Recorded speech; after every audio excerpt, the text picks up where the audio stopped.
opening prayer from our brother. Allah subhanahu wa ta'ala cover us with his divine blessings throughout this program and beyond.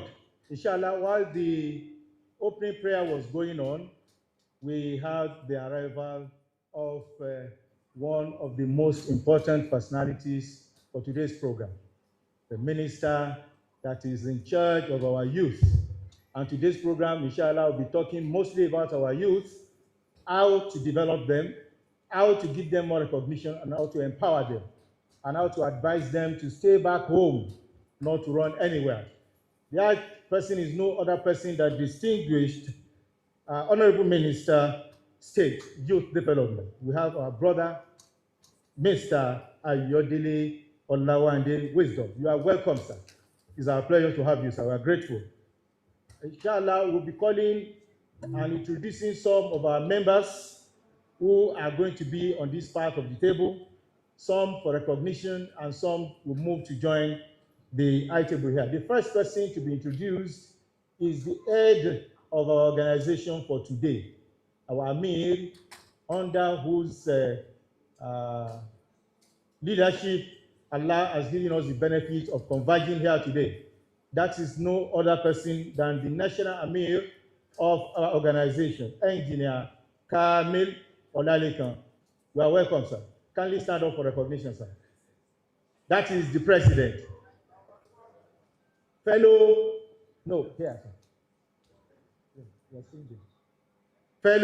of the Nigerian Society of Engineers. Yes, we know. We all know that the organization is conglomeration of so many people. We have professionals, we have people in businesses who are practicing Islam, distant Islam, pristine Islam, as revealed to us by Allah subhanahu wa ta'ala and as been guided by Rasul sallallahu alayhi wa sallam. We recognize you, sir. May Allah continue to bless you, sir. Allahu Akbar for him. Yes, some people have been in the leadership position of this organization before him. This is an organization that will be, inshallah, 40 years this year. Organization put up by Allah subhanahu wa ta'ala in 1984 to confront challenges facing us as Muslims, particularly in the southwestern part of Nigeria. You know, in part of this country, people were pretty enjoying the practice of their religion without any disturbance. But where we came from, where the organization started from, for you to say you are even going to secondary school, you know what you are going to face. It's either you are asked to change your name, like Kamil Olalekan Abdullah. They will say Kamil cannot be written very well. Don't you have a Yoruba name? So that it distorts your personality right from school. They will call you Olalekan Oladimeji. This you cannot determine whether Olalekan Oladimeji is a Muslim or a Christian. You see, the name is difficult to write, but they can write Chukwu Emeka Ubandu, a name that we have as long as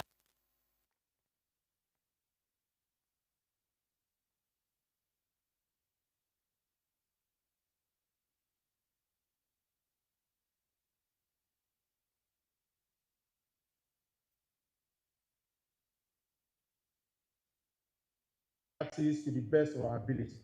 That is the reason why we have organizations like this coming up with professionals of different fields in all facets of life to bring up and register an organization like this, and it has been performing wonderfully well. Over the last 40 years, we have had so many leaders, but one of them that is with us today, I would like to quickly introduce him. He will stand up for recognition. Alhaji Sabit Wale Shonaike is here with us. He is one of our past national Amir of the organization. You are welcome, sir. We also have Barrister Mesbahuddin Oyefeso as one of our past Amir. With us here, inshallah, today, who will be coming to the high table here, we have the Chairman National Organizing Committee of today's program. He is no other person than Imam Najir Jima. Imam Najim Jima, should please come to.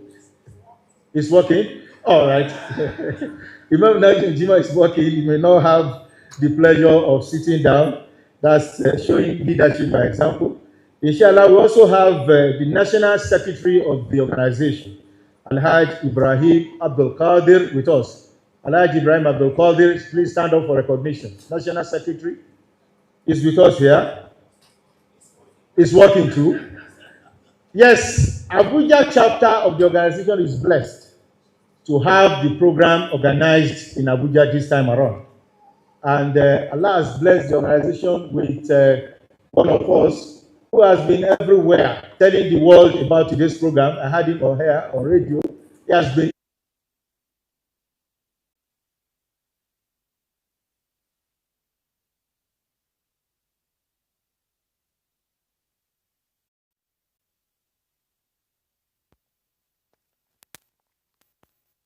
seat or is working also. Oh yes, please stand up for recognition. Oh, we are saying salam to the house. Wa alaikum salam wa rahmatullahi wa barakatuh. Also, as we have the National Organizing Committee chair, we also have the local organizing committee chairman, who happens to be our member in Abuja here. We have Alhaj Saeed Imran as the LOC chairman of today's program. Alhaj Saeed Ibrahim Imran, stand up for recognition, please. Okay, he's walking around also. Allahu Akbar. Yes, inshallah, we would like to call to the high table a distinguished personality also, who was the first elected president of the Commonwealth Youth Council, CYC. Commonwealth Youth Council is one of the largest youth-led organizations in the world.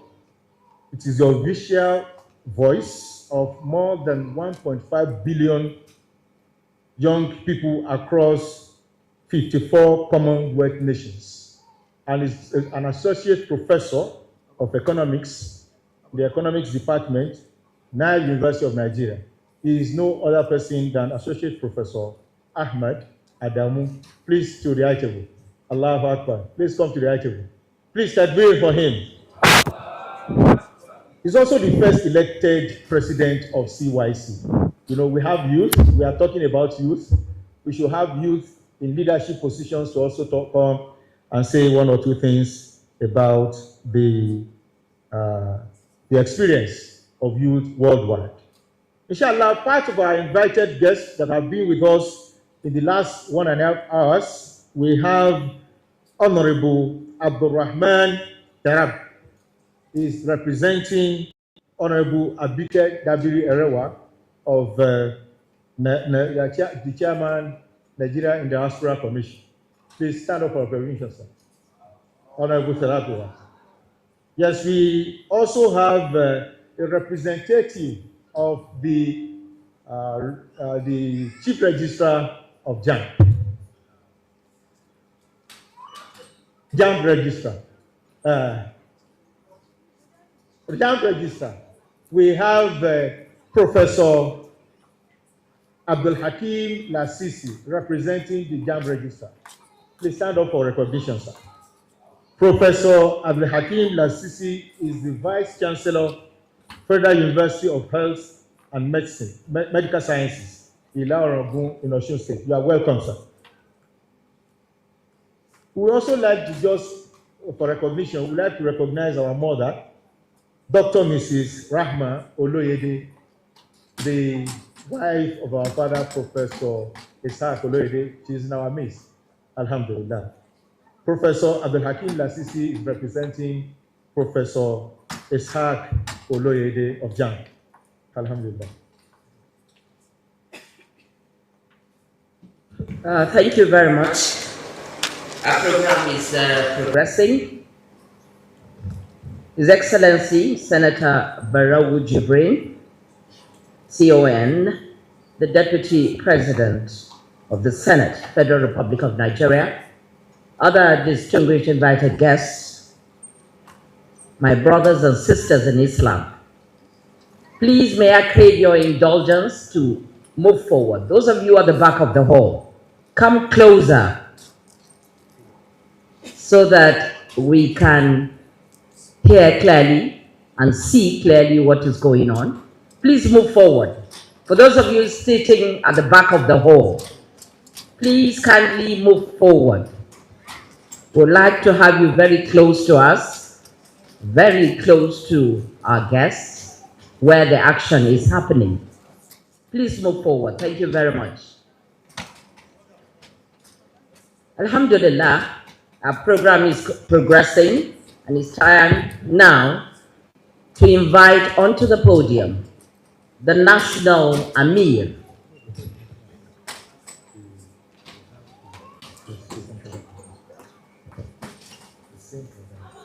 Please let's settle down so that we take the next item on our program.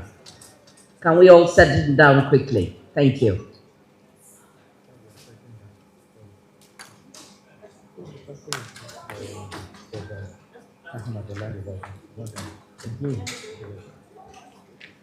Please let's quickly settle down. We're going to take recitation from the Holy Quran. So we need to be very attentive. We need to settle down to listen to the words of the Almighty Allah. While they are settling down, let me quickly invite Brother Ahmad Olarewaju. Brother Ahmad Olarewaju to please come again to read the beautiful words of the glorious Quran.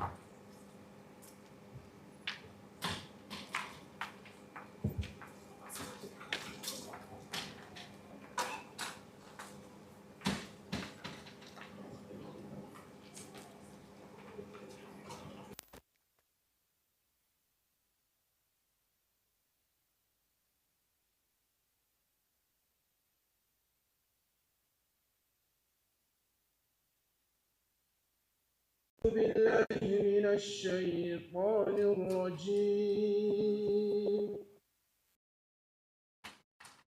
بسم الله الرحمن الرحيم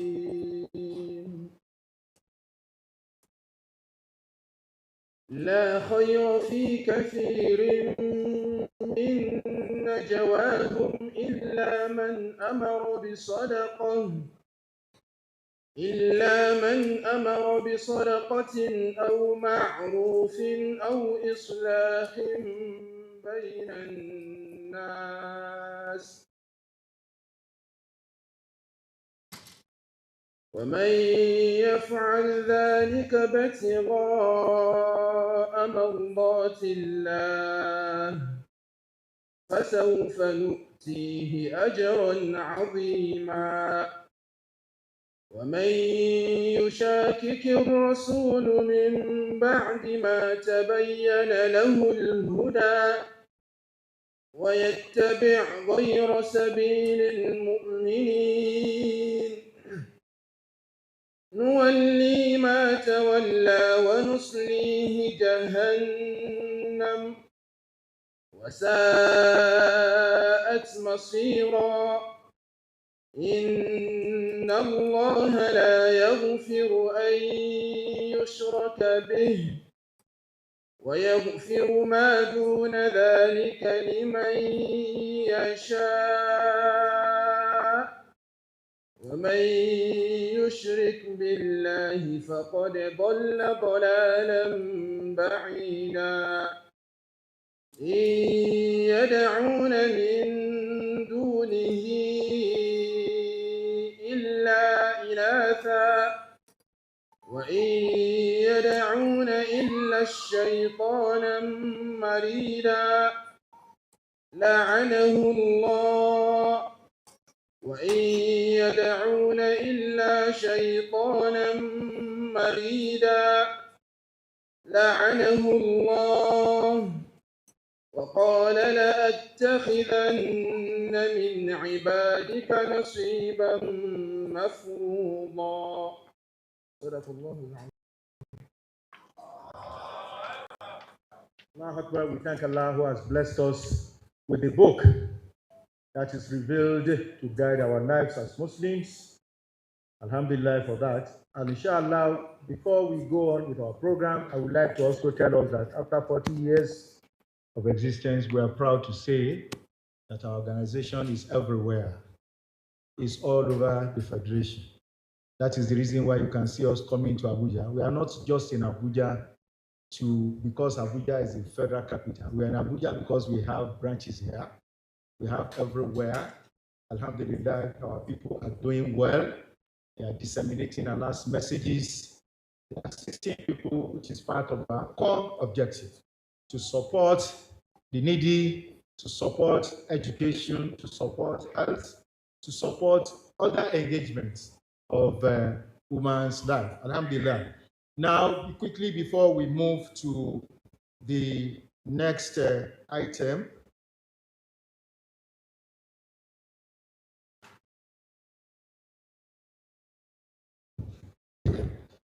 inshallah, we'll be listening to the Amir of our organization.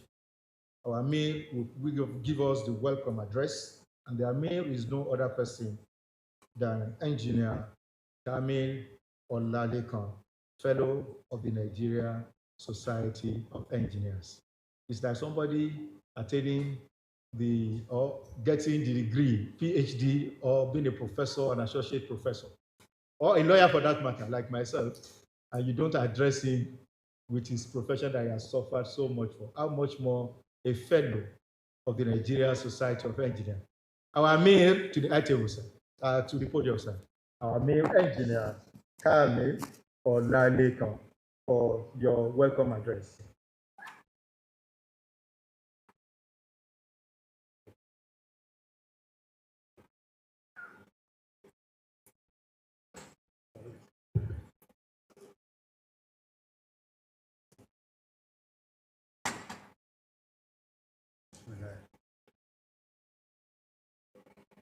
أعوذ بالله من الشيطان الرجيم بسم الله الرحمن الرحيم. I give thanks to Almighty Allah for the opportunity of our gathering here today. 3 days ago, we were full of fears that because of the protest that was going on, would this occasion be possible? But Alhamdulillah, Rabbil Alameen, when I look at those seated already in the hall here, we have cause to thank Allah.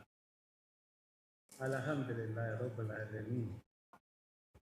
Having said that, I would want us to look at page 6 of the brochure. That's where the welcome address of the National Amir is contained. You will pardon me because I may have to steal a number of the paragraphs because I have to apologize firstly that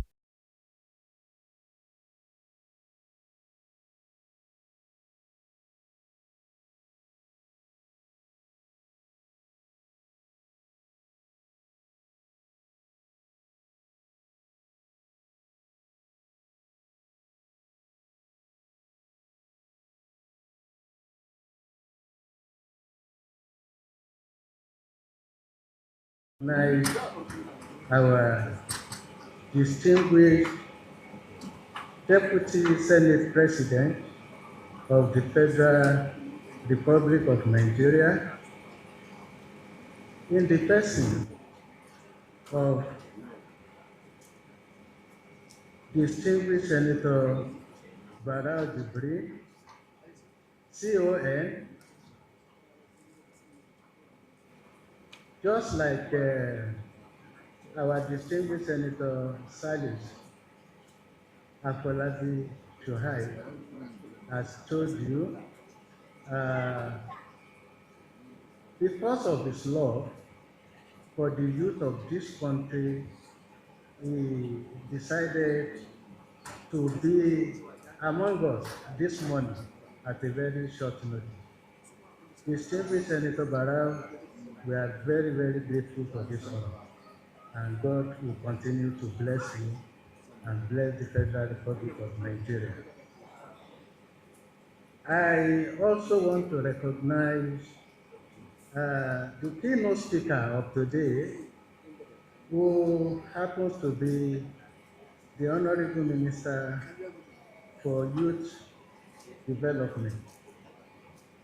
That's the Honorable Dr. Jamila Dio Ibrahim, who is ably represented here today by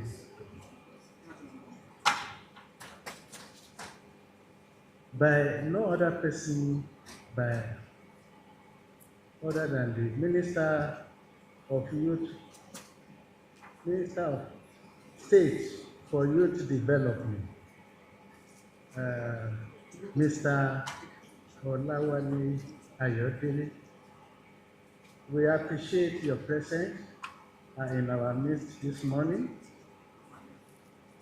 I move on to recognize the guest speaker of today, who happens to be the chairman, Nigeria Diaspora Commission, Honorable Abike Dabiri Rewa, CON, who is also ably represented by Honorable Abdurrahman Tara. You are highly welcome, sir. I move on to also recognize,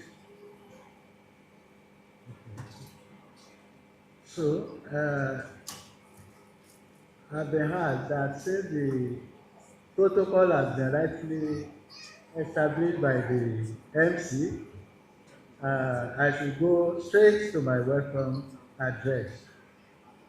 I start by saying, all praise is due to Allah, the Lord of the worlds. I testify that is one and witness that the Holy Prophet Muhammad sallallahu alaihi wasallam is his messenger, and I seek refuge with Allah from Shaitan, the accursed, and begin in the name of Allah, the most beneficent and the most merciful. It is my singular honor and privilege to welcome you all with the noblest of greetings to the 6th edition of the Companion National Discourse and the 2024 Annual National Conference holding here in the Federal Capital Territory, Abuja. Your Excellency, the Deputy Senate President, who happens to be the chairman of today's event, on behalf of the companion, I warmly welcome you all. I warmly welcome you and all our guests to the Companion National Discourse, one of the activities lined up to commemorate our 2024 Annual National Conference. We thank Allah for granting us a safe trip here and for preserving our lives. We are grateful for His protection and guidance. The Companion is a foremost faith-based NGO comprising Muslim men in business and the professions. We are committed to human advancement based on Islamic values for Allah's pleasure.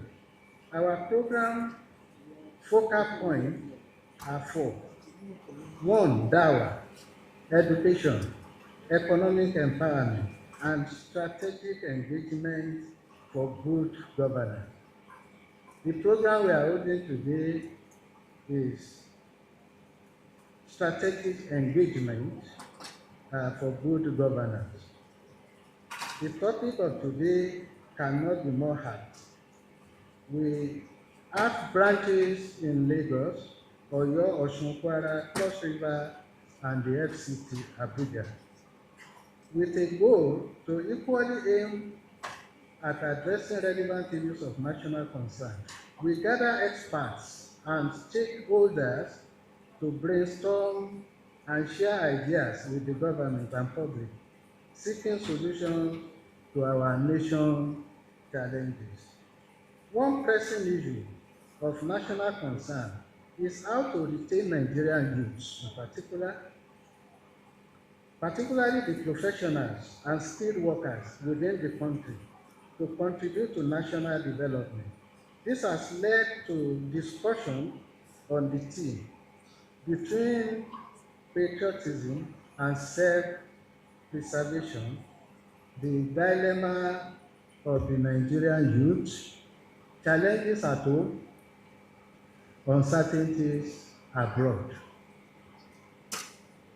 Globally, human capital is a crucial pillar in a nation's political, socio-economic, and technological development. And Nigeria is no exception. The youth demography forms a significant part of our human capital, essential for the nation's present and future success. However, there is a growing trend of Nigerian citizens emigrating for better opportunities abroad, known as the Japa syndrome. Our brightest talent in IT, medical science, economics, technology, and academia are living driven by a pervasive pessimism about the country's prospects. A poignant illustration captures this scenario. If ships from the United States or United Kingdom or anywhere in the advanced world were to bat in Nigerian shores today, offering migration, the number of young professionals eager to leave will be overwhelming.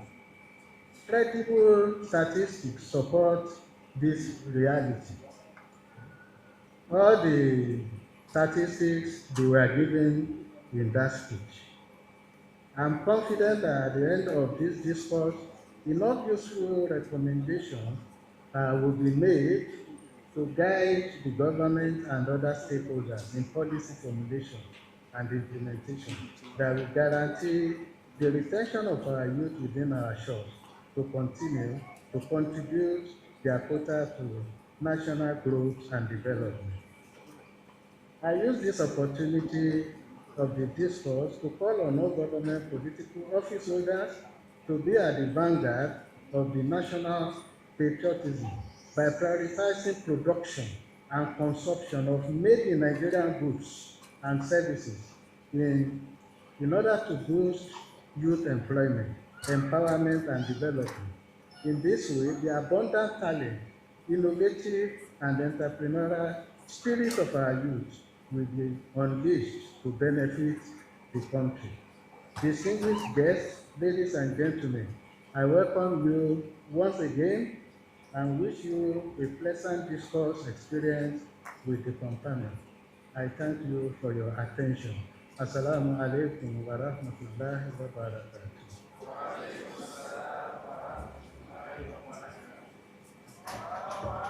Allah Akbar, we thank our Amir for that speech. For further paragraphs of the speech, you can check it up at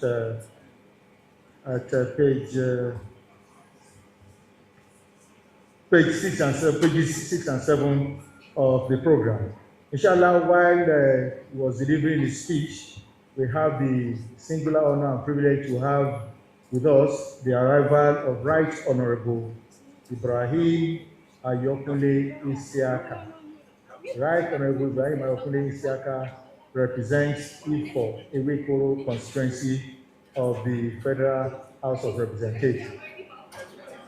He is also the chairman, House Committee on National Planning and Economic Development. Yes, we have people who need to talk about national planning and those who need to talk about economic development.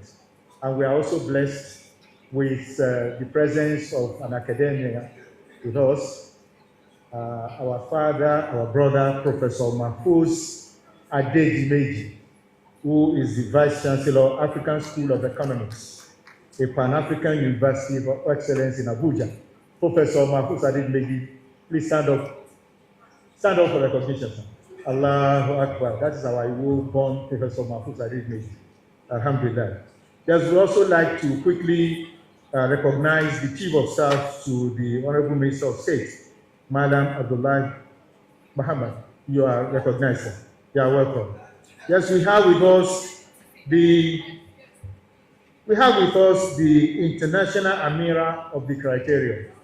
I forgot to tell us that our organization has women wing of the organization. We have the International Amira of the Criterion. Criterion is the women wing of the companion.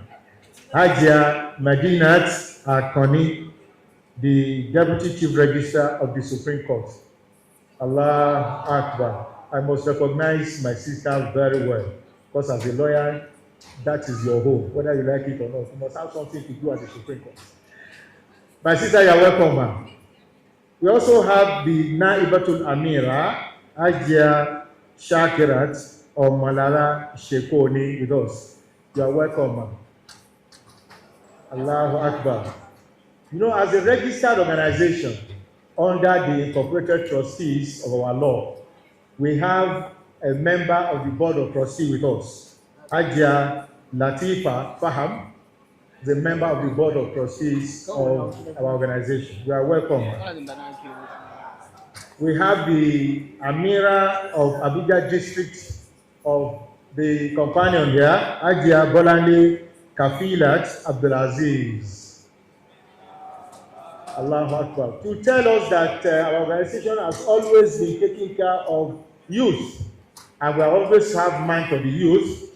We have the youth wing of our organization, the Dawn, we call it the Dawn, and the Amir, or the leader of the Dawn in Abuja, is with us. Abdulaziz Rufahi is the FCT Amir of the Dawn. We recognize you, my brother. You are welcome, sir. Quickly, we'll be moving to the next item on the agenda. And the best, you leave the best assignment for one of the best we have with us. We want to introduce the distinguished chairman, the distinguished senator, a deputy senate president for that matter. It can only be introduced by a member of the Red Chamber also. And we are blessed with somebody who has the capacity to do that for us without any blemish. Because I may call his name, I may not call it well, but a member of the Red Chambers will be able to do that. I'll be calling on our father, on our brother, our own, a member of the companion, Senator, distinguished Senator Shuaib Afolabi Salisu. We call him SACS. He's the chairman, Senate Committee on ICT and Cyber Security. He represents Ogun Central Senatorial District. You're welcome. I have a very simple task, and before I do that job, let me provide a context. 4 people here deserve special recognition, and it starts with the Deputy Senate President. If you look at the program with you, the coloration of the program has completely changed. And the Deputy Senate President came to our rescue. When we were planning this program, we wanted the Parliament to be represented, and we wanted the Nigerian House, the House of Representatives, to be represented. And we got all the assurances until 24 hours ago, when it became clear that there are conflicts in schedule that will not make that to happen. I put a call through to the DSP very late in the night, and I said, DSP, I need to rescue me. My organization has a program, and the Nigerian Parliament will be represented, and I can't do that because I'm a member of the organization. Let me come to your house to explain to you why you need to schedule your program for Saturday and be here. And he said, sir, go ahead and make your request. You don't need to come to my house.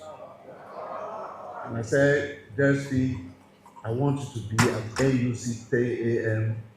on Saturday. And he says, granted. So what do you want me to do there? The Deputy Senate President is a personification of humility. A number of times people see politicians most of you see politicians as people that have no other thing to their name except politics. The Deputy Senate President of Nigeria has his first degree in accounting, his master's degrees in finance, and yet with another MBA. He was first elected at the turn of democracy in 1999 to the Federal House of Representatives to represent his good people in Kano, Cabo Federal constituency. He was there till 2003. He went back to his state to serve as commissioner. At a point, he was chairman of Kano State Investment and Properties Limited. When President Obasanjo wanted to reform the budgetary process, he was one of the members of that committee that reformed the budgetary process for the country. He had been chairman of the appropriation committee. A month ago, I met him at yet another function organized by JAM. And you know my relation with JAM, but I'm a public officer now. And when he was there, and Professor Olode was not given to eulogizing people. You all know Professor Olode, a very good advice. He's used to terrorizing people. And then he was eulogizing the Deputy Senate President, and I was wondering what was the connection. And he later told me that the DSP was the chairman of Senate Committee on Tertiary Education and TET Fund, and he had been a pillar of support for his success as a JAMB registrar. This was about a month ago. So when I called him 24 hours ago to say, DSP, I need you to rescue this program, and he agreed to come, it will be totally remiss of me if I do not put this in a public space. The Deputy Senate President of Nigeria is a very busy office. The DSP, on behalf of our organization, I'd like to thank you for the honor you have done to us and you have done to Allah. It's less than 24 hours you are here. And it reminds me that Allah says when something unpleasant happens to you, say, Inna lillahi wa, that you get something better. You have gotten something better in you. Let me also turn to the Honorable Minister. In fact, in your own case, it was even worse. I called you yesterday afternoon. And I said, are you in Abuja? I said, yes. Okay, then in that case, you have to be at LUC. I said, okay, yes, I will be there. But what is the program? I said, I'll send it to you later. You are not representing anybody, you are representing yourself. In the course of the campaign to the office of the president, you play a very critical role in mobilizing the youth. You are all over the country, and since your assumption in the office, and I happen to know because I'm also a member of Senate Committee on Youth Development, you have been a pillar of support to this administration, mobilizing the youth for the Renew Hope agenda. In your own case, it's even 18 hours. Honorable Minister, you are here. I do not take this for granted. You are indeed a worthy representative of your state, the land of honor, Ekiti State. Thank you so much, Honorable Minister. The one that is even less than 24 hours was my distinguished brother, distinguished Senator Mustafa Habib. We met at Jumat service yesterday, and you were asking whether I will be traveling. I said, no, I can't travel because I have a program tomorrow. And I said, oh, do you mind if I join to your program? And I said, I didn't know how to invite you because I thought your notice was short. And you abandoned your trip to Jigawa to be here. Distinguished Senator Mustafa Habib, you share name Mustafa with the Prophet. May Allah honor you with some honor accorded to the Prophet. The fourth person is Honorable Ibrahim Isaka. I didn't even know you are going to be here. Again, it was after Jumat service, we had to have a meeting of Ogun State Caucus in the National Assembly. And I called you and said, you'll be traveling first thing this morning. And I said, I won't be traveling because I have a program. I said, oh, you'll have loved to attend, but you are traveling. Only for you to surprise me here. You are from Ogun Central. I am proud of you. You have surprised me. Allah will surprise you with his favors. Of course, Professor Abdulakim Lasisi, I know Professor Lede gave you this assignment, and you have to come all the way. When you are boarding from airplanes yesterday, you are briefing me all the way. Mr. Vice Chancellor, we do not take this for granted. NICOM, distinguished member of House of Representatives before, Honorable Abraham Tarab, I'd like to thank you. This gentleman, Ahmad Adamu, I met him for the first time about 2 years ago when I was president of University of Lagos Muslim Alumni, and we are doing our pre-Ramadan lecture, and you are invited and you give a good account of yourself. You are in Castina as well. Then I called you and said, I also need to rescue me, and you are also here. For all and every one of you, I'd like to thank you. Let me therefore have the honor of inviting the presiding officer of the 10th Senate of the Federal Republic of Nigeria, a veteran legislator, an accountant, a finance expert, manager of men and women, someone who is a calming effect in the 10th Senate, distinguished Senator Barau Ibrahim Jibril, Commander of the Order of Nigeria, the Deputy Senate President of Nigeria. So please come forward and please roll as the chairman of the occasion.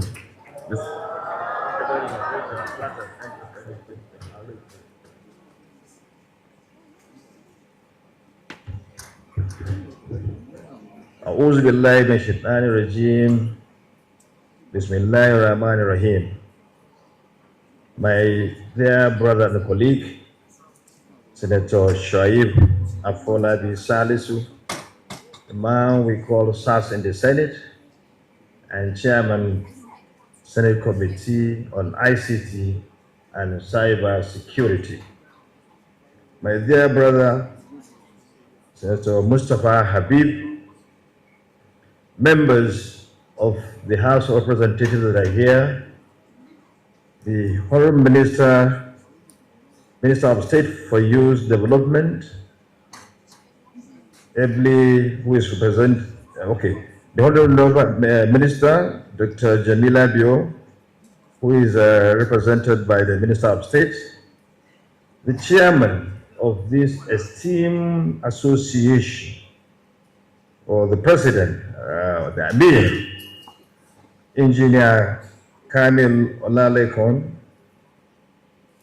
fellow Nigerian Society of Engineers, members of the companion, invited guests, ladies and gentlemen. I am delighted to be here and I thank you for the honor and privilege to speak at this all-important national discourse by a worthy group of patriotic citizens, Association of Muslim Men in Business and Professions. The theme of today, between patriotism and self-preservation, and the topic, the dilemma of the Nigerian youth, challenges at home, uncertainties abroad, aptly capture the ethical dilemmas confronting some of our youth, whose skewed mindset is not allowing them to appreciate the value and true essence of being proudly Nigerians. I commend the organizers of this event for creating such an auspicious platform for sharing ideas that will advance the cause of our national values and development.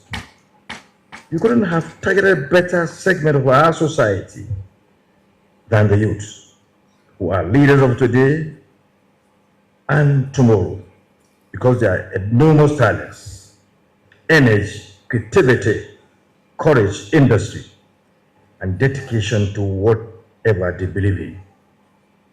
Let me use this opportunity to reiterate the 10th National Assembly that the 10th National Assembly is committed to enhancing relevant laws that will make Nigeria conducive for youth, for our youth, and to remain here to contribute to national development. I assure you that both the legislature and the executive arm of government are working together to create opportunities for our teeming youth to reach the zenith of their potentials in life. I will also ensure that, given my position as the first Deputy Speaker of the ECOWAS Parliament, that the Parliament shall have seamless legislations that will promote the socio-economic well-being of the people of our sub-region, especially the youths. Once more, I commend the companions for inviting me and giving me the opportunity to be part of this historic movement. I thank you very much. Assalamu alaikum.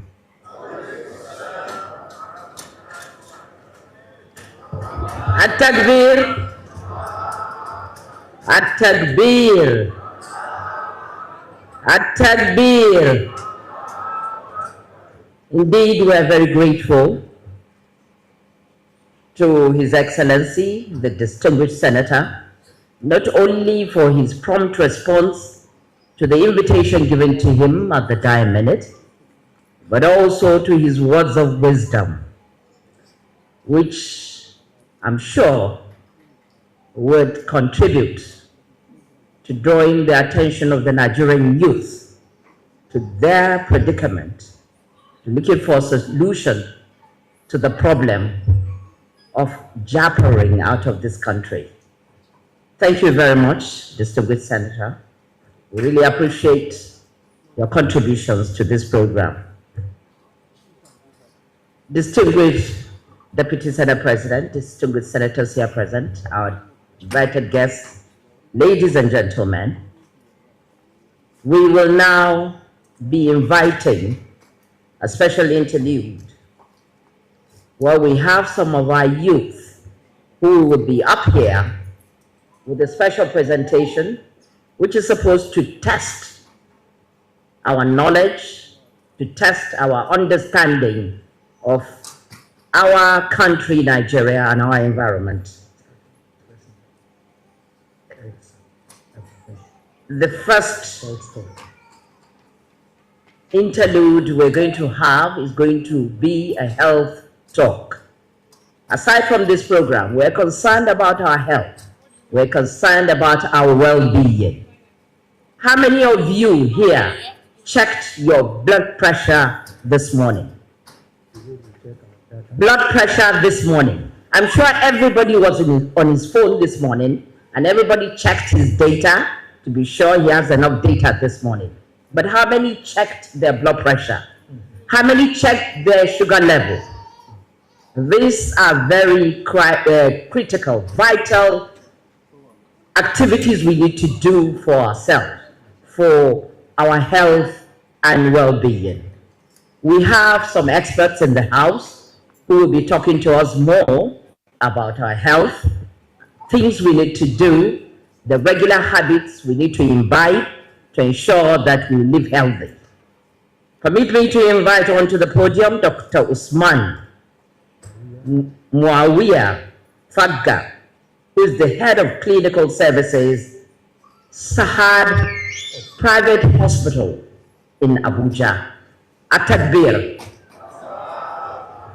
Please listen to him attentively.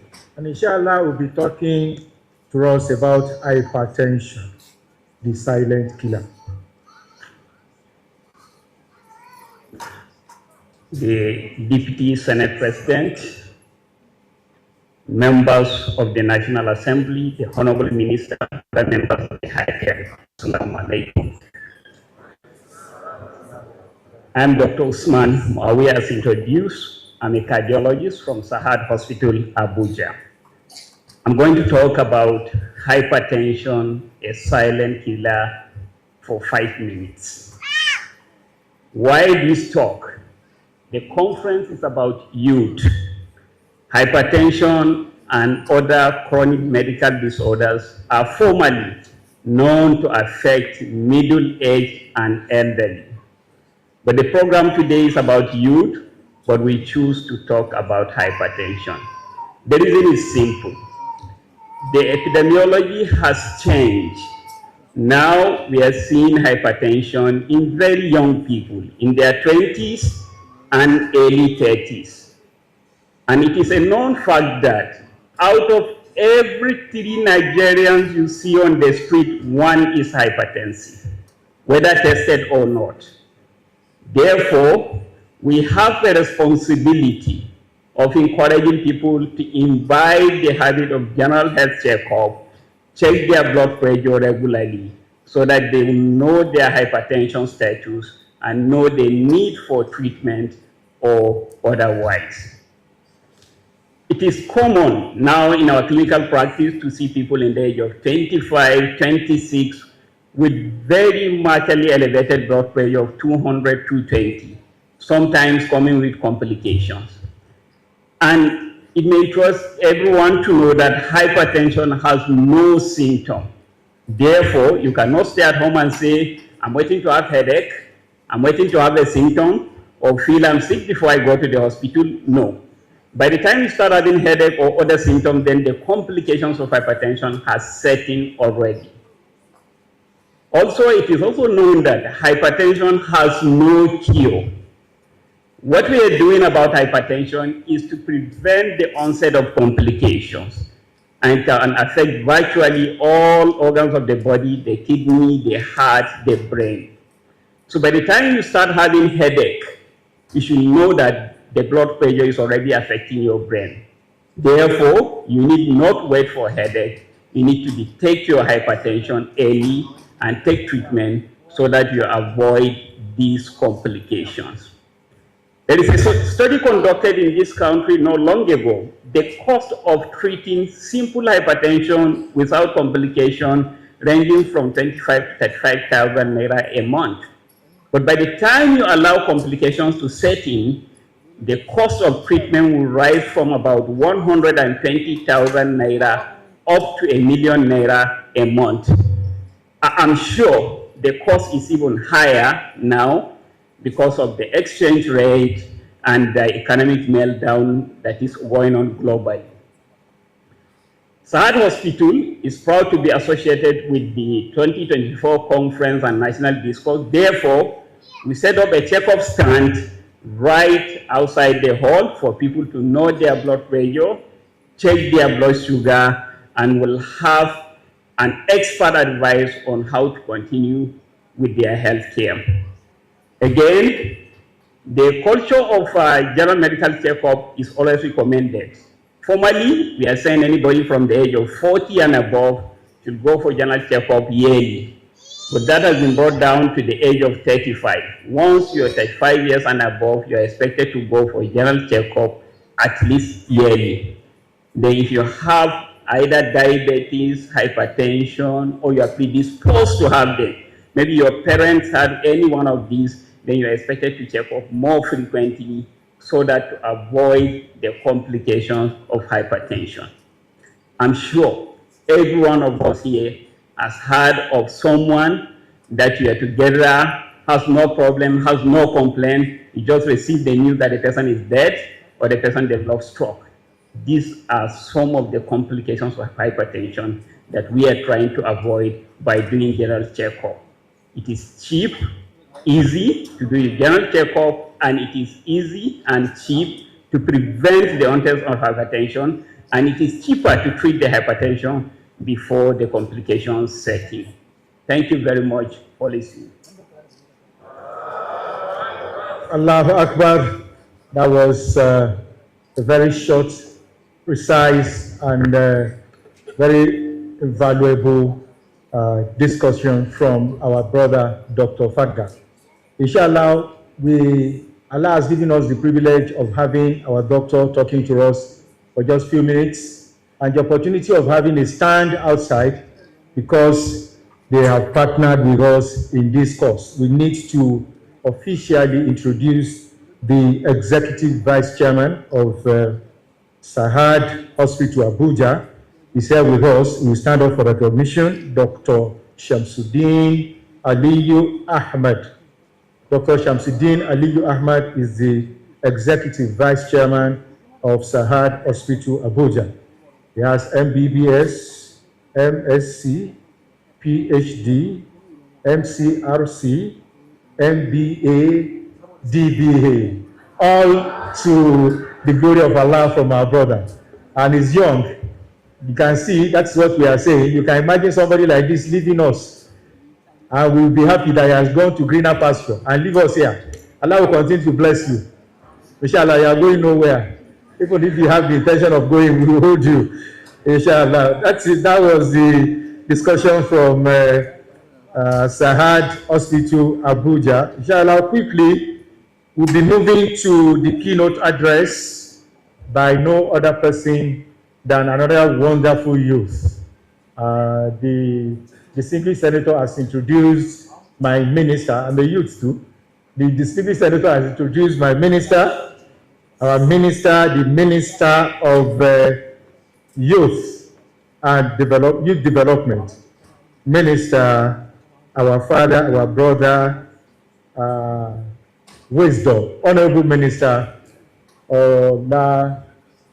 Olawande Wisdom, sorry. Olawande Wisdom, please.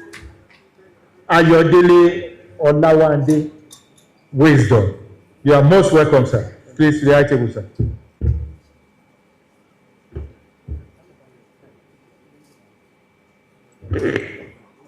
Good afternoon.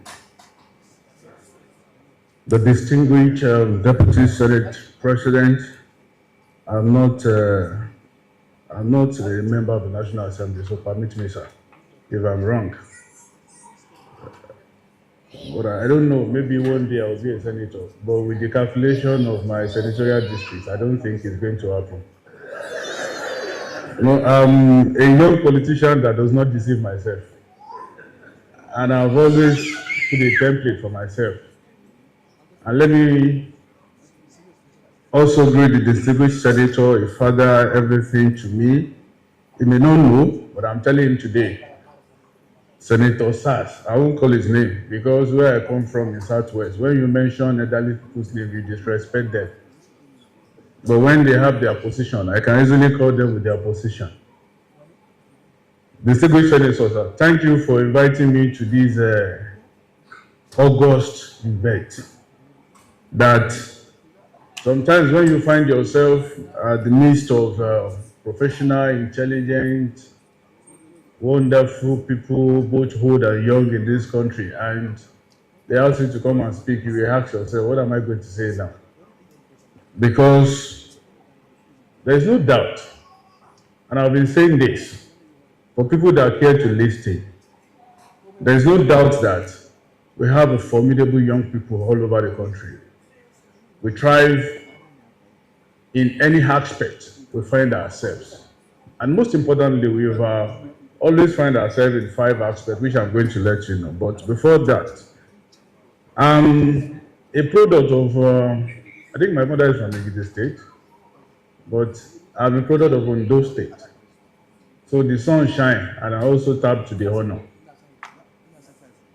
I pray, if God shine his eyes in me, after being a minister for some time, I'll go back to go and do professional, because I also want to be a professional, so that I can be in this kind of association. But I'm also a Muslim, so I'm very loved to be part of you.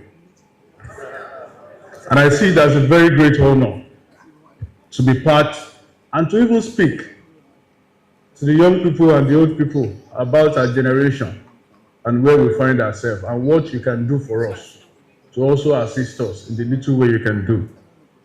Distinguished Senator, sir, thank you very much for inviting me. To you, it was short. To me, it is an honor, which I can never take for granted.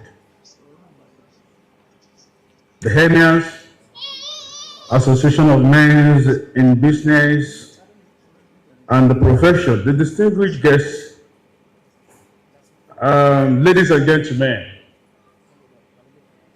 I may want to also do like the Deputy Senate President, sir. Your message was short, and anybody that read along with your lips, we have a very fantastic outcome from that message. I stand on that and say this. I don't plan to be a keynote speaker. In fact, I was going to somewhere and I said I must reach here because I said I will come. If their event lies, let it start by 11 or 12. I will get there by 1. And whatever I see, I will say thank you, but I need to go to somewhere that is very important, which I did not plan for. So if I'm not speaking as a key speaker, don't be angry. I also look like a black speaker, so take me for whoever I am. I want to speak about the youth of this country, and I won't pick from the patriotic side. I will only pick from the dilemma of Nigerian youth and challenges at home. The only challenges we have at home is that the government is far away from the young people before. I've not seen any government in this country, and if I'm lying, you can say this is clear. The only thing we saw that a lot of people don't put recognition on is that everybody that have been leading us from this country are young people, and they started young. It's either you have them as president at the age of 30s, 20s, Senate, House of Representatives. But the problem we are facing is different from what we are addressing. In large numbers of Nigerian youth, we have 5 applications that they mentioned how it's being used by every one of us checking our data. But this message may not go to our elderly people, but it's also good you know now, so that you know the major problem we are facing. Fine, the government is far away from us. But 2, what are we using our time to do? We have 5 applications. We have Facebook, we have Instagram, we have Twitter, we have Snapchat, and we have TikTok. It's either you're on TikTok, including myself. I've been sitting down there listening. I will go again on Instagram. I'll leave there. I'll go to Twitter. I'll leave there. I'll spend over 7-8 hours on this application. The question I ask myself every day before I stop that is that what is the benefit? And what am I doing? What is the issue I'm making as a young person? What is the research? How many of this app is being built by Nigerian youth? None. What we go there to do is to go and create problem for ourselves, abuse ourselves, make jokes, bring down the country. We don't make research anymore. There are leaders that talks about they said he's a young man, but again, maybe he touched it from all these professional fathers. We don't really have passion for being a patriotic anymore. The patriotism is not there. As a young people, we face the problem. We don't look for solution. We have areas that, let me tell you, the young people of this country are the formidable young people we can see in every part of the world. We are active. We have the can-do spirit. We are brilliant. We are focused. But are we channeling our energy on solving the solutions we should? That's the question. Most of what we do is bringing problems. What is the solution? We don't know. The solution is that this country has been destroyed. Who destroyed it? Our fathers.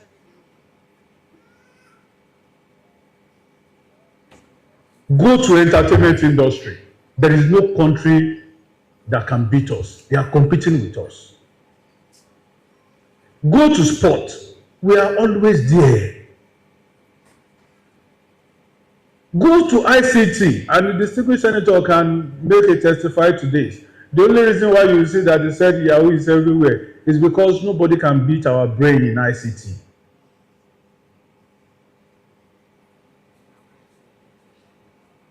The challenges in agriculture, the challenges is very huge. because we fail to use what has been used by our forefathers and fathers, whereby they provide for themselves what they eat.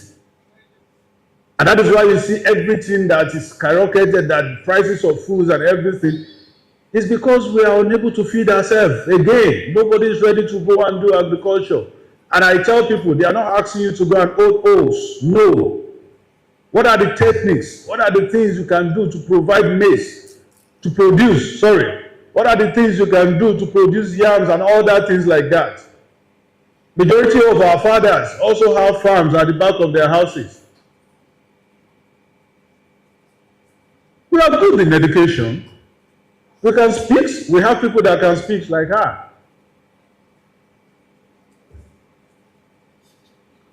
We have grammarians. How can we transform this English to something practical?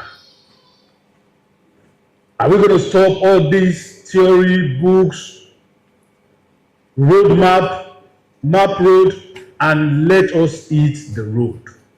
The president of this country, President Bola Ahmed Tinubu, is doing everything possible to provide an enable environment for everybody to thrive.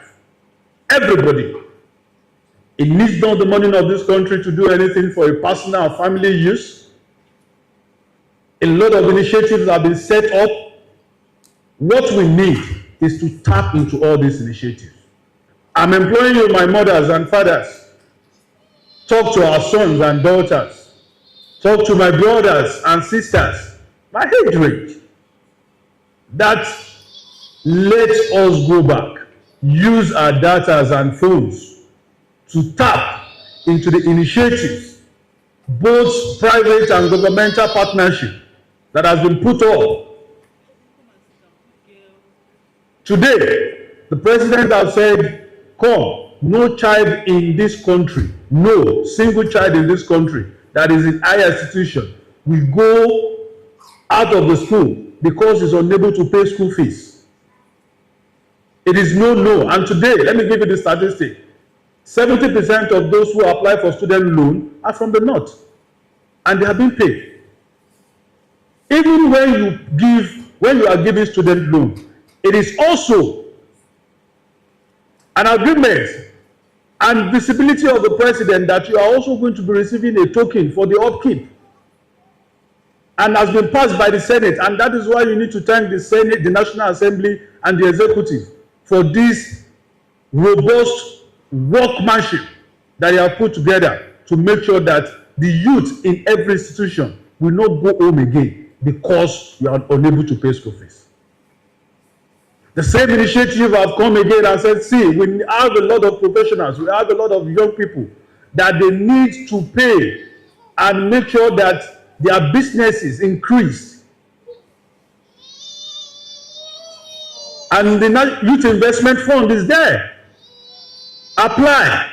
You don't need to know me. You don't need to know anybody. We want to make it open. We want to go back to that era. Because if we don't do it now, we cannot do it again. Because the platform has been given to us. People run to abroad because they said you can get a house, you can get a car with a loan and you'll be paying. And the president said again, come, we are ready to give you this. In conjunction with the National Assembly today, there is a scheme that you can go and get money and get a good car and get a good house. Today, this same administration have also looked at it that we have a lot of talent, like I said, in sport, in entertainment, and everywhere. And it's a time for talent hunt. Very soon, IDAS will be out. Tap into all these initiatives. It is for you. It is for our daughters, for our sons. We have made up our mind to train and retrain a young people. And that is why we set up the NIA, Nigerian Youth Academy. It's about skills and skills and skills. Let me give you this. And quote me. and read my words. Very soon, when the enable environment is being provided for large numbers of us to thrive, majority of those that japa will come back. Because when you are able to do whatever you want to do and they see you that you are flourishing, you are thriving, they will come back to us. Don't blame them.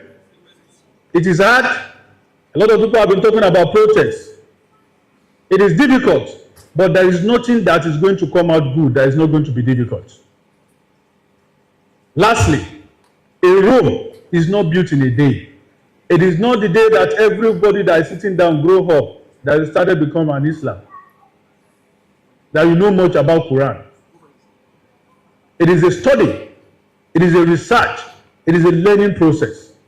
Very soon, our doorstep is going to be a doorstep of good only when we are focused and hardworking. And I can assure you that as a representative of the youth that have the privilege to represent the young people, I'm available, very much available, for initiative, for ideas that can make this country thrive. The office is open, it's for us. We need advice, and we need you. May Almighty Allah, God, bless you, protect you, and guide you. Thank you very much for having me here. God bless you. At-Takbir. I'm sure we are all moved by the speech of the Honorable Minister of State, by his call to action. He's called on the Nigerian youth to remain focused, to be the solution to the problems and challenges that we're facing currently in our country. He has also called on the youth to stay focused and to be hardworking. They must have the can-do spirit. They must be the solution to the problems that abound in our country. They must join hands to work together to provide an enabling environment so that all of us will stay back and salvage it together. Once again, at-Takbir to the Honorable Minister of State, Youth Development, for his own contributions. I'm sure we have a lot of takeaways, and I'm sure he has made a lasting impression on our youths here and our youths out there who will get to hear what has been discussed today. Distinguished Senator, other senators here present, ladies and gentlemen, we're progressing in our program for today. And our discussion of today, which is the need for us to address some of the challenges we have in the country so that our youths will not go looking for greener pastures. It's time now to call on our next speaker. Presentation by the chairman of the Nigerian Diaspora Commission, Honorable Abike Erewa, who is here ably represented by Honorable Abdulrahman Terab, a one-time member of the House of Representatives of Nigeria. Please let's welcome him onto the podium. At-Takbir.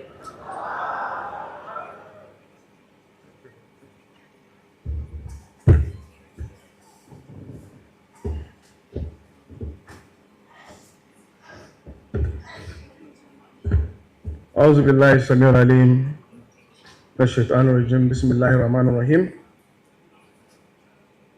Your Excellency, the Deputy Senate President, Senator Jubril Barrow, distinguished senators and honorable members of the National Assembly here present, Honorable Minister of State for Youth Development, the representative of Professor Ishaq Oloyede, the National Amir of the Companion and other executive members here present, members of the organizing committee, members of the press, distinguished guests, ladies and gentlemen, Assalamu alaikum.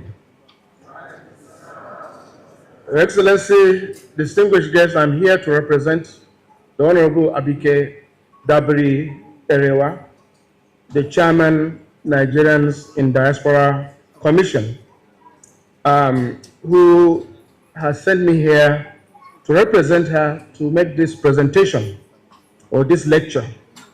May I first start by apologizing or extending her sincere apologies for her inability to grace this important event due to a conflicting schedule which she had earlier committed to. She has asked me to inform you that while she is not here with us physically, she will be here with us in spirit until the end of this program. Bismillahirrahmanirrahim. It is indeed a great honor and privilege to be invited to discuss this issue of utmost importance to us as a nation. The dilemma of the Nigerian youth, challenges at home, uncertainties abroad. This issue is so germane that I have discussed it severally at various fora in the last 6 months. Recently, our focus for this year's National Diaspora Day, which took place on the 25th and 26th of July 2024, was on the Japa phenomenon and its implication for national development. I cannot fault the aptness of the theme of this discourse because it is the reality facing Nigeria. The Nigerian youth are at a crossroad, torn between a deep love for their homeland and the urgent need for personal survival abroad. This glaring reality is fueled by the vivid contrast between Nigeria's immense potentials and its current challenges. The case of large exodus of youth, popularly known as the Japa phenomenon, to the shores of other countries for better standards of living paints a sad picture. Undoubtedly, our young people are the heartbeat of our nation, embodying our hopes, dreams, and future. Yet they face unprecedented challenges both at home and abroad. This dual dilemma requires our urgent attention and collaborative action. Before I proceed, I would like to show you 3 short video clips that will summarize the discourse. Let me say here that some of the clips may appear emotional, disheartening, and dehumanizing, but it is the reality of the worrisome situation that we find ourselves in. Can we have the video play, please? This is a video of Nigerian youth Facility in Tripoli are worried that the plane will leave without them. in Libya detention The camp. only thing on their mind now is to get through. But many others here have been through this routine before. This attitude has surprised even the experts who say as many as 45% of deported migrants from Libya attempt to go back. It's that same agreement traffickers and illegal migrants exploit, but the challenges go beyond that. For now, African countries continue to evacuate citizens from Libya. Preventing those citizens from attempting to reach Europe again is proving difficult, regardless of what happens to them in transit. Ahmed Idris, Al Jazeera, Abuja. Can we have the second video of Nigerian youth returnees from Libya? Do you have it? You are welcome. Clap for yourself for making it here. Congratulate yourself for making it here. Thousands of people want to be like you, but they are not that lucky. So thank God. And so I also thank God on your behalf for coming back to your fatherland. And I think you should be proud of coming back to your fatherland. Isn't it? Whatever it is, hope is the best. East, north, west, hope is best. So we thank God that you are back alive and well. Every other thing will be sorted out. So that of Nigeria is our platform. So we want to welcome you back to the country and assure you that whatever assistance we can render, we will try to render the assistance to make your stay here comfortable. So on behalf of my chairman, that Honorable Abike Dabiri Erewa, welcome you back to the country, and we hope that your coming back will be of good behavior and your country, and identify what you think you can do for yourself and for your country, and you are ready to facilitate, and that's why we are here. So you are all welcome. Thank you, sir.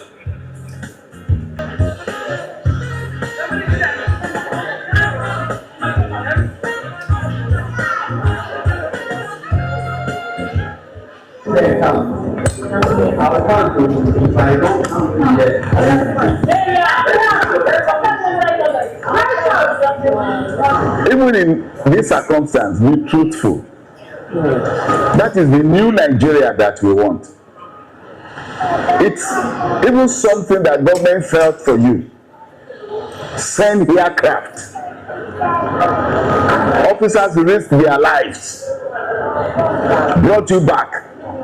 You are landing. Fresh breakfast is prepared for you. If we have gone into this to help you, we will finish it. I want you to know that as officials, we are doing our best to help. You have seen immigration officers.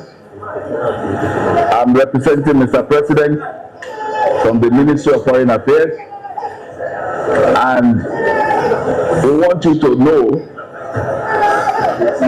that we can only do whatever we have capacity for. It has cost government a lot to bring you back here. And some of you know the difficulty at the airport. You don't have to go through this difficulty to go through Europe. Do you know what they call destiny? Stop risking your life for what does not worth it. You see, we are not going to beg anyone not to go back. But we are going to meet up at the barrier. Because each and every one of you will have your biometric. So we don't need your face. So whether there's nothing you are having your face, as soon as you put your hand on the system, it shows that you just come from Libya. And that's when you're going to see the kind of koboko I'm going to give you there. I'm not going to pity any one of you. Because you cannot waste government resources. Oga has been talking to you from a diplomatic point of view. Me, I'm talking to you from the uniform point of view. You will meet us at the barrier. We cannot continue to be doing this all through the years. Government is so benevolent enough to have gone to sit you down home. Your parents will be happy to receive you. In Libya, from Kano to What is wrong with you? Agadez, from Agadez to Sabah, from Sabah to Tripoli. It's so terrible. But I thank God for safe journey, for bringing me back to this place, to Nigeria alive. I will advise you, if you hear about that somebody want to take you to travel, please don't go. Give us to travel out. So I advise our brothers and sisters in Nigeria, when people come to them that maybe they will travel out, so they should be careful with our Nigerian people. They will be ones that we are going to abroad. For me, they told me I'm going to Germany, but presently I found myself in that side. So, but I thank God for my journey medicine. So I advise my sisters in Nigeria that do not fall into our Nigerian people, devil people. So they are wicked. So our eyes see many things, but we thank God for everything. We come back to our country alive. I think we can hold it there. Let's proceed because of time. You can see, Your Excellency, ladies and gentlemen, about 90% of these people that you see are irregular migrants. Some have died in the process, very unfortunately. Most of them, unfortunately, got raped, impregnated, and now bear fatherless children. Some sold their family properties and took loan to embark on this journey, and yet couldn't make it to the destination. Some were deceived to embark on the journey with a promise of prosperity, among other dash hopes and aspirations. Previously, a team approved by the former President Muhammadu Buhari, including my humble source, my chairman, visited Nigerians in Libya, in Libyan detention camps, and ensured everyone was brought back home. Over 10,000 Nigerians, in collaboration with the IOM, were evacuated with a warning to Nigerians to avoid such deadly routes and endeavors. But sadly enough, as we speak, we are still getting reports of many Nigerians trapped in Libya, despite the warnings. The IOM is still assisting in bringing them back from time to time. But for how long? This is the sad reality we are facing today. However, this is all contextual. Let's understand the concept of migration. In delving to the focus of this lecture, let's understand the sources of the dilemma of the Nigerian youth, namely the challenges at home and the uncertainties abroad. These are referred to the push and pull factors in the concept of migration. They are not unique to Nigeria and certainly not a time-bound phenomenon that we may think is limited to current times and realities. Migration is the movement of people from place to another with the intention of settling temporarily or permanently in the new location. Migration is influenced by a variety of factors, often categorized into push and pull factors. These factors include economic factors, social factors, political factors, environment, demographic, and cultural factors. All these factors can be found on both sides of the divide. Either they are push factors or they are pull factors.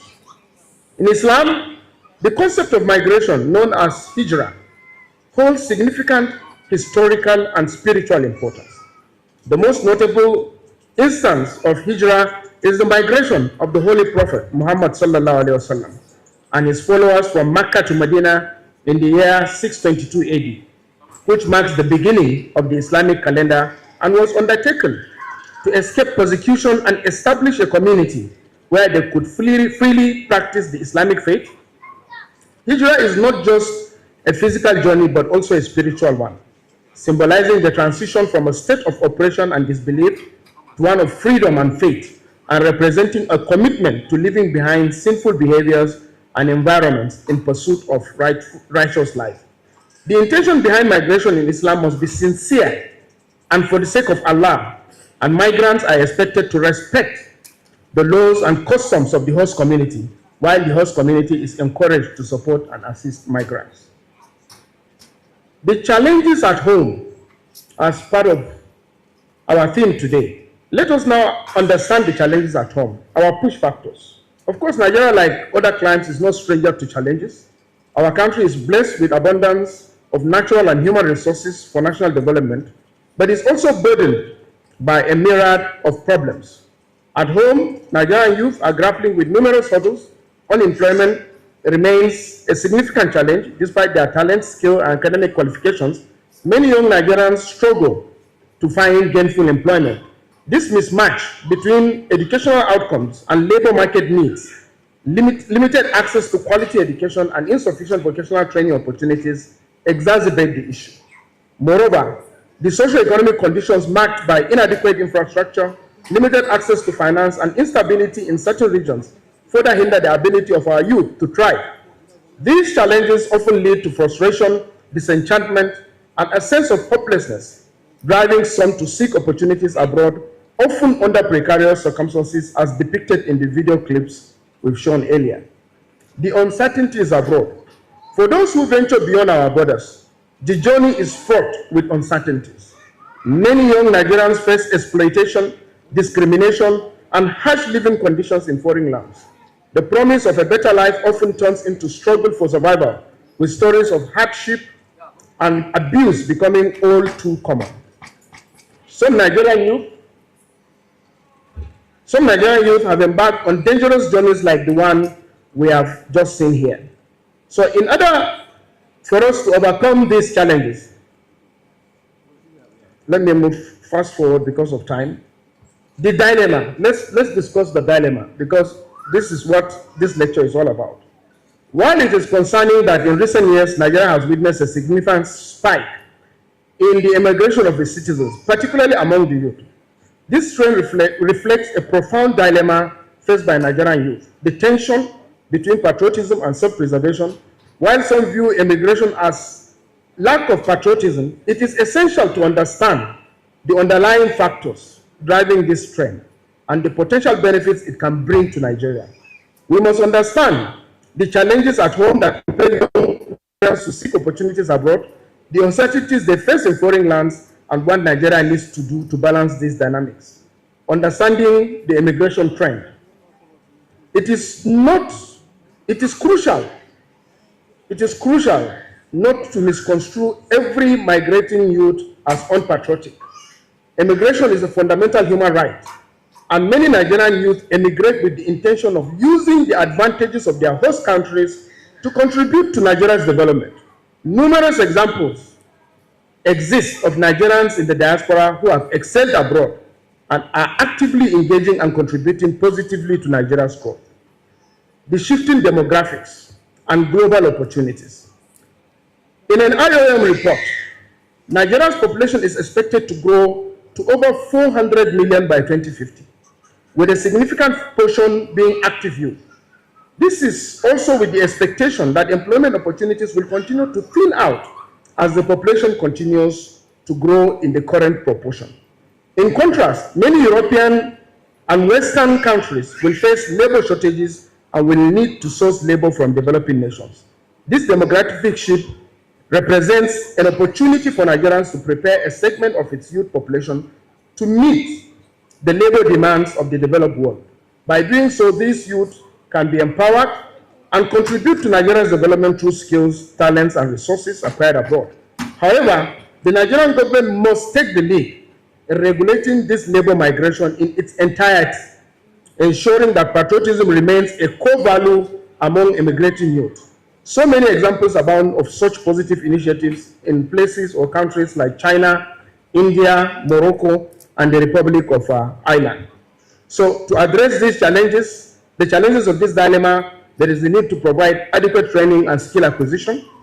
There is the need for the government to understand the benefits of regular migration. The Nigerian government must be deliberate and recognize the benefits of regular migration as outlined in its National Labour Migration Policy 2015. By being deliberate, taking the lead in providing guidance and effective regulation, the government can ensure that migration contributes positively to the country's development plan. And then, of course, engaging the diaspora.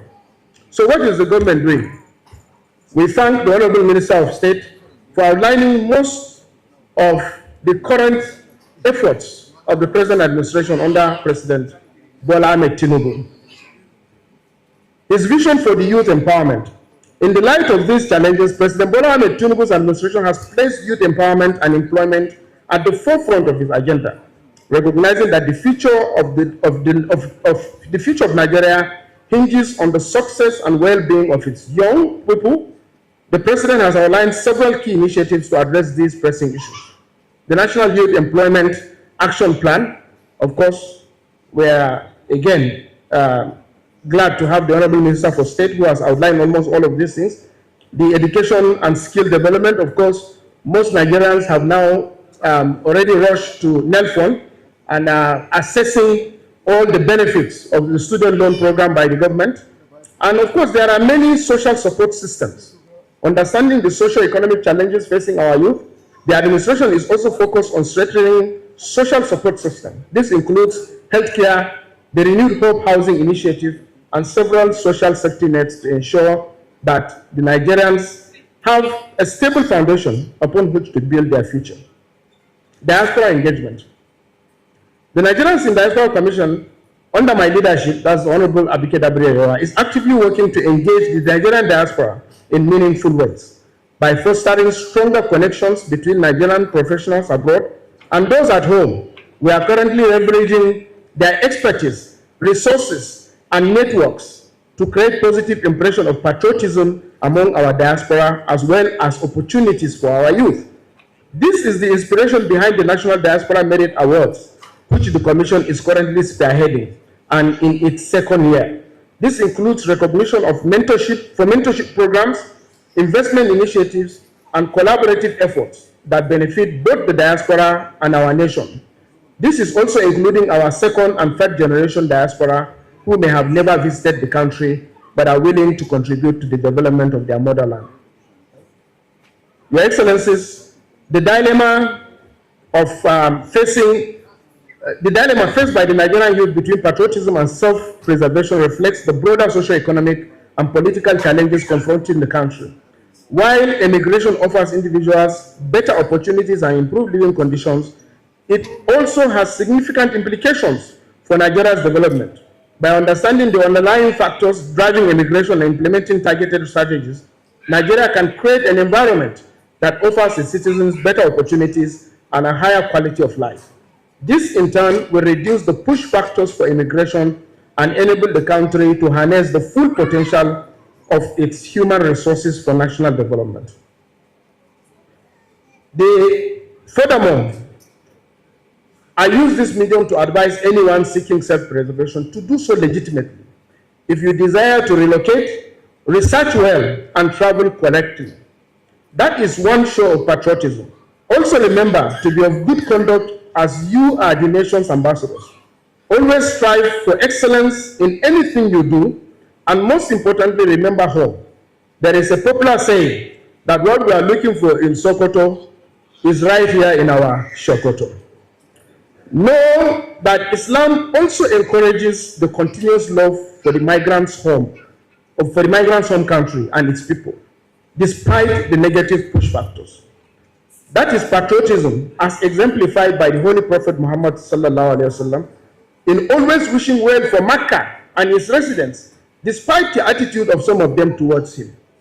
Let us also reflect that patriotism, like Iman and Al-Taqwa in Islam, are embedded in the heart and are only shown by actions.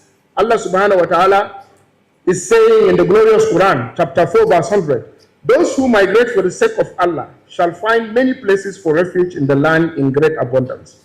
Therefore, it is incumbent upon all Muslims to adhere to the ethics of migration and approach it with the right attitude and intentions. Finally, I use this medium to call on the Muslim Ummah in particular and Nigerians in general to let us all join hands in this noble objective, ensuring that every Nigerian youth has the chance to realize their dreams, achieve their full potentials, contribute to our nation's growth, and live with dignity and hope. Together, we can overcome the dilemma of our youth and pave the way for a prosperous and vibrant Nigeria. Thank you all for listening. Jazakallahu khairan. At-Takbir. At-Takbir. Would like to thank very much the chairman, Nigeria's Diaspora Commission, for that interesting presentation, which was also illustrative. I'm sure it has left a permanent mark on our minds, what we saw on the video earlier on. And there are so many takeaways for us as we live here. Remember, they say a stitch in time saves 9, and a word is enough for the wise. What we're looking for is right here in our Shokoto.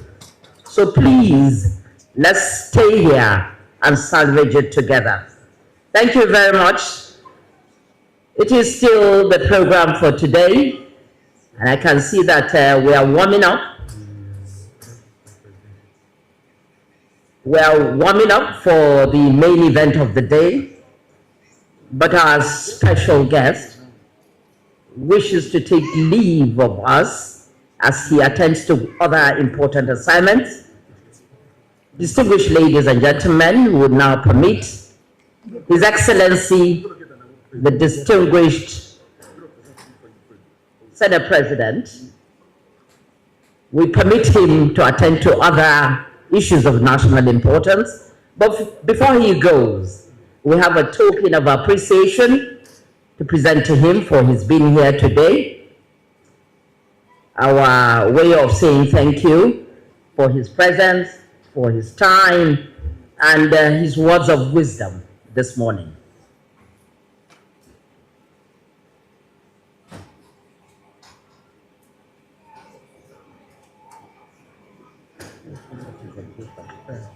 Okay,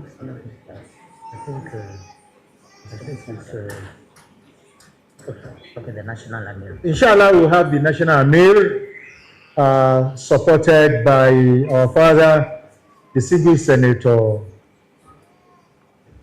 Habib, and distinguished Senator Sass to present the token from us to the distinguished Deputy Senator. Please, I want to make a plea to the National Amir and also the members of the Executive Committee of this esteemed association.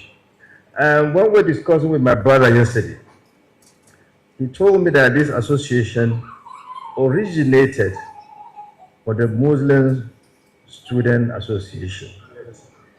And I remember when I was a student, secondary school student, I used to be a member of that association, and that association was composed of students, male and female students. But here, this association is composed of only men. So I'm making an appeal that women professionals should also be included, because you are doing a marvelous job. So women should not be excluded. So I'm making an appeal that since this association originated from Muslim Student Association, then you have women wing.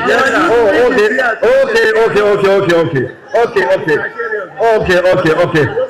So that's very good. That's very good. So congratulations for having everybody on board. Thank you. Alhamdulillah.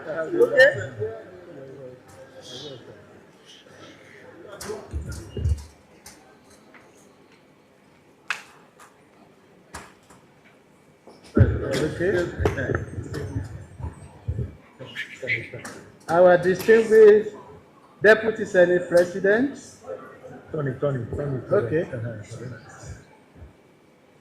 On behalf of the National Executive Council of the Companion and all members, just as we have informed you, sir, apart from the Companion being the male wing of our association, we also have the criteria as the female wing, and the Dawn, our youth wing. They are also here.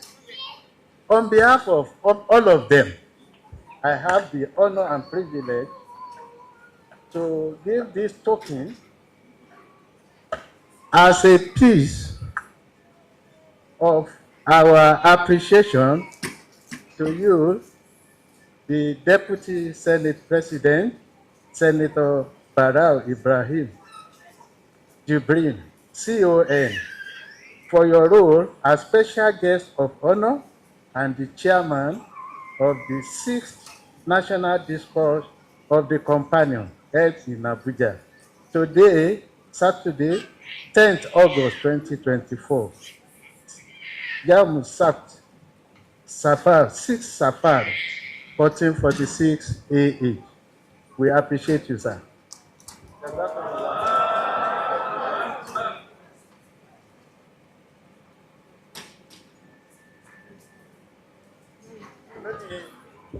I want to make an unsolicited donation to the coffers of this association, Sadaqah Jariyah, of 2 million naira to be put in the purse of this association. Thank you.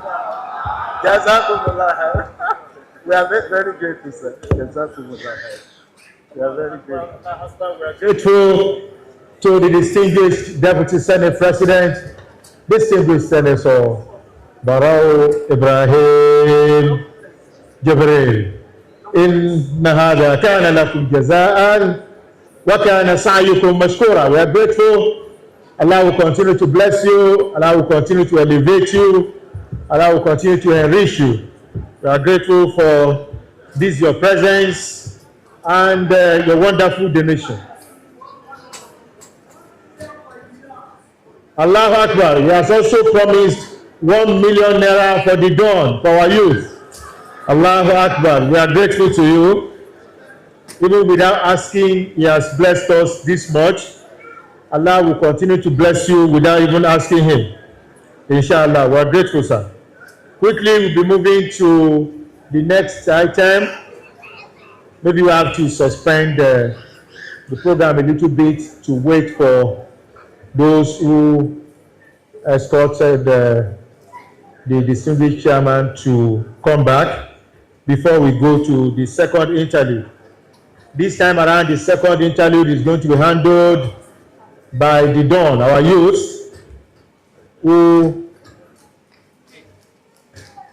yes, that is the interlude. It's time for the interlude. Yes, the Dawn can come over to have their interlude. I will be calling on our distinguished invited guests while we await the arrival or the return of those who have gone to see now our special guest of honor, the distinguished Deputy Senate President. They have gone to see him off. So as they return, I'd like to call on the members of the Dawn who will be doing us a special presentation. Like I said, the presentation is an intellectual one. It's supposed to test our understanding of our environment and our country. It's supposed to be a test on our patriotism, how patriotic we are about our country. Permit me to invite onto the podium Abdullahi Afolayan. Abdullahi Afolayan, he's the program coordinator of the Dawn, Abuja. Please join me on the podium. Quickly followed by Abdul Hafiz Rufai, who is the coordinator of the Dawn, Abuja. Abdul Hafiz Rufai, please be onto the podium. Abdullahi Afolayan. Abdullahi Afolayan. Let's prepare for our presentation as we await the return of some of our dignitaries who have stepped out to see us, our special guest of honor. Thank you very much. And also, I will quickly inform us that we have some of our schools that are invited to grace this occasion.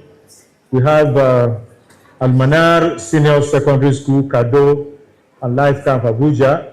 They are here. They have been led to this venue by Madam Abdulwase Balogu. We are grateful for her presence. We also have Engineer Tawheed Amusa, our brother, who is also a fellow of the Nigerian Society of Engineers. The former GM Water Board Abuja is also here. We are grateful.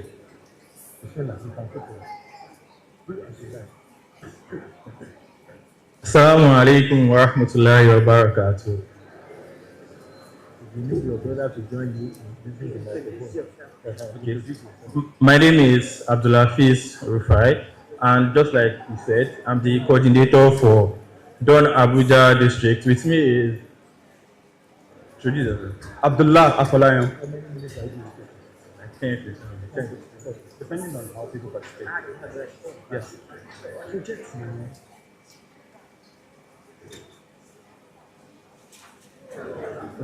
Okay. First of all, I'd like to show appreciation for our companion fathers for putting together this national discourse. Also, I would like to appreciate the speakers for everything that they've presented so far.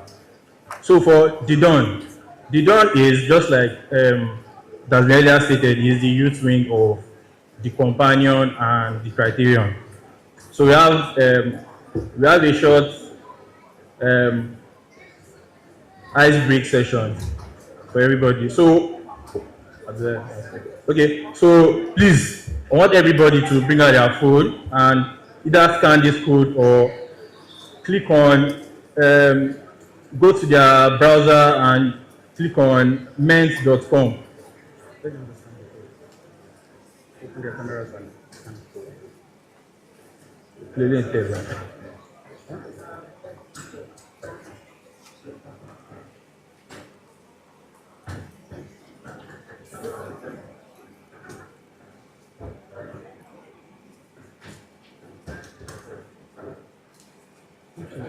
Are we doing it? Okay.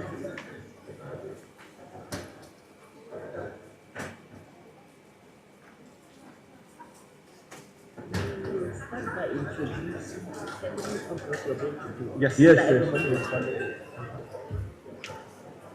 No, it's fine. It's fine. Thank you very much. So, are we joining? Okay.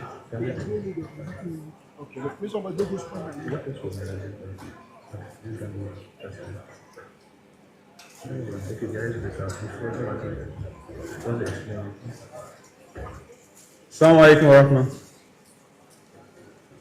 Have we been able to join the discourse, please?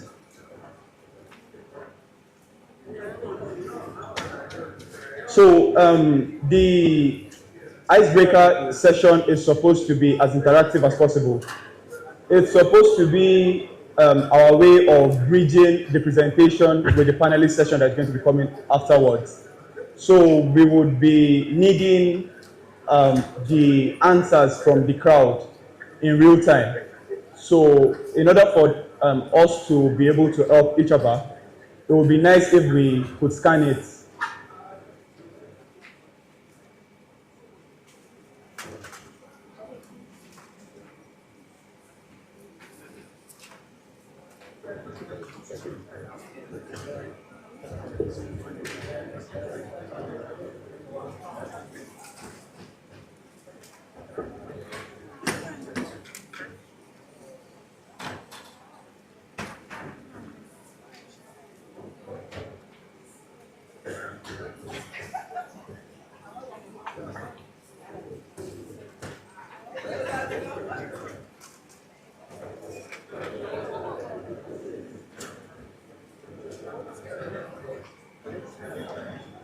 I'm waiting for this.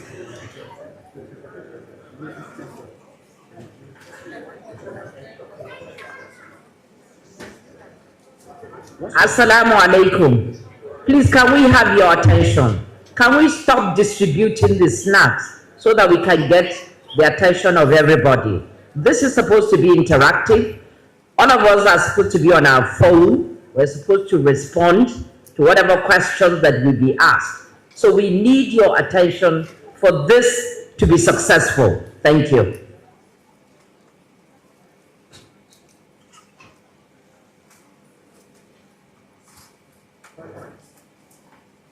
Okay. I need substantial number of people to join first because I won't be able to come back to the barcode once I start. Once I start, you won't be able to see the barcode anymore. So substantial people should join. Open your camera, pick the barcode, then just join after that. Yes. Please, we need your attention. Have your phone in your hand. Open your camera. Can you see the barcode? Open your camera. Sorry, once you scan the barcode, it's supposed to take you to minty.com. The reason why we have to clear this now is once the conversation starts, we won't be able to come back to the barcode. So the people that have not been able to join by that time would not be able to join anymore.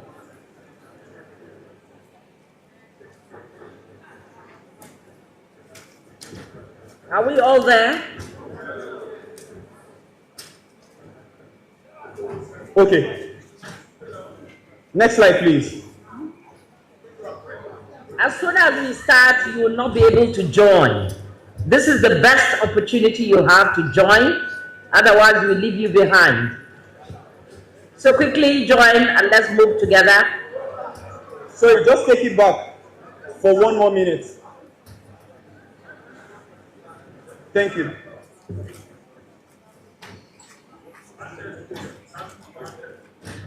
So if it's asking for an access code, 5081-7443.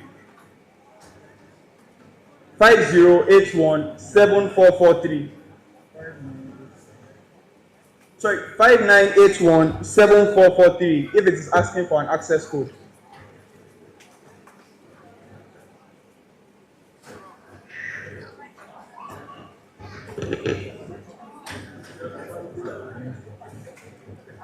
Are we together? We want to move on to the next slide.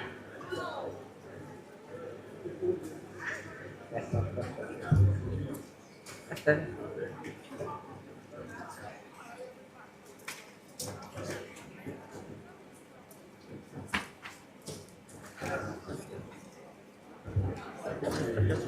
I think we should move on. Next slide, please. We're wasting too much time. Okay, so the first question is,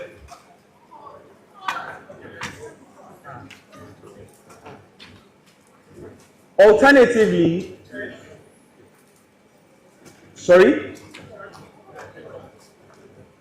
Okay. I'm sorry, we're wasting too much time on just the preliminaries. Let's get going. For those who have joined, please, let's move on. And for those who were not unable to join, please just listen. Thank you. Okay. So,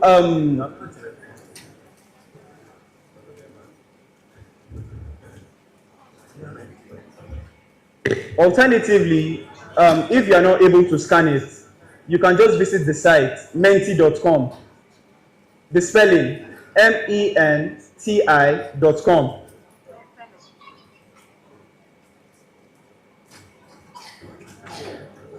Menti.com.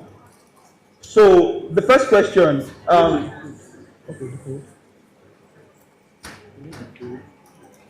once you are on the site,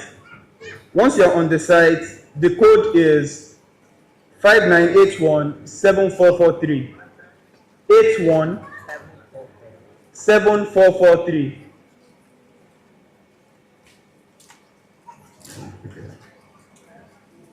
So the first question, we've had two presentations up till now.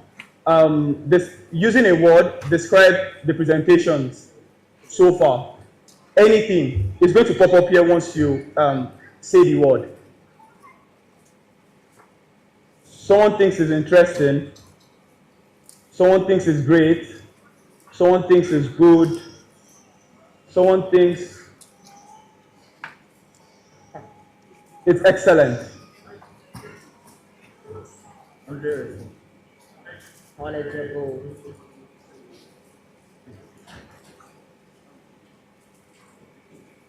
Someone thinks it's inspiring. Someone thinks it's amazing. Someone thinks it's educative. Someone thinks it's fantastic. Someone thinks it's superb. Okay, so I think all of us were properly engaged by the presentations then. Next slide, please.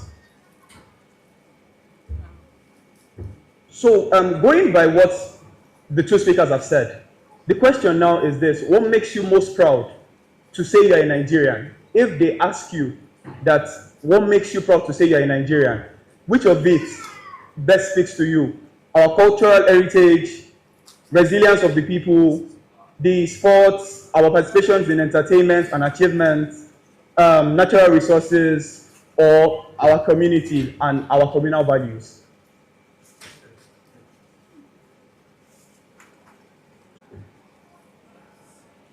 If you are still trying to join, the code is up, 59817443. Next slide, please. Now that we know why we are proud to be Nigerians, what we consider as the most challenging aspect of living as Nigerians in 2024.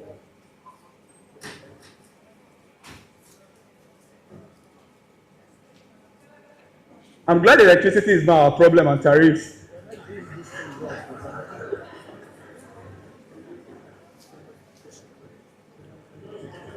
So the options: tariff, electricity supply, insecurity, cost of living.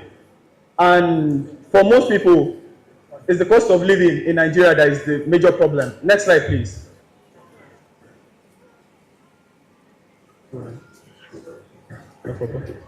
So now, this is for the youth.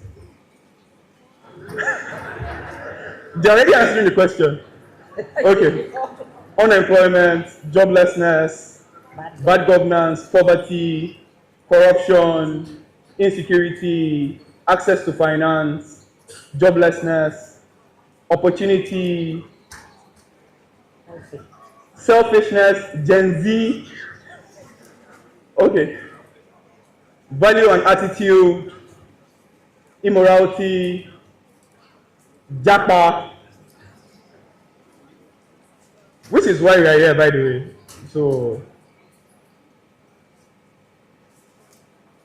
So I think now, with the responses, it's clear that it's not that we do not know what the problems are and how it individually affects us. Next slide, please. The question now is this: how confident are you in Nigeria, in Nigeria's future as the place to work and live in?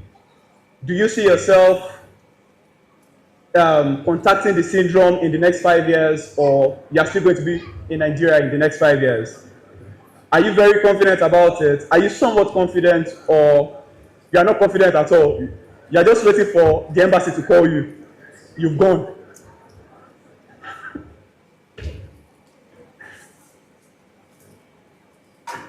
At least we appreciate the fact that a lot of people want to stay in Nigeria.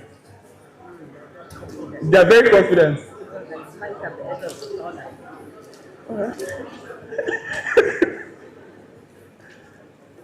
We are begging you, please don't catch up.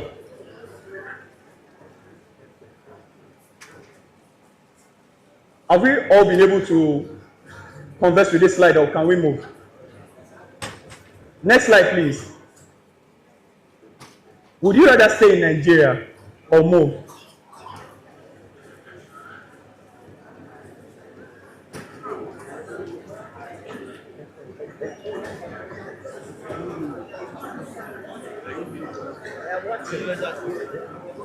I don't think we have a problem then. There's no problem.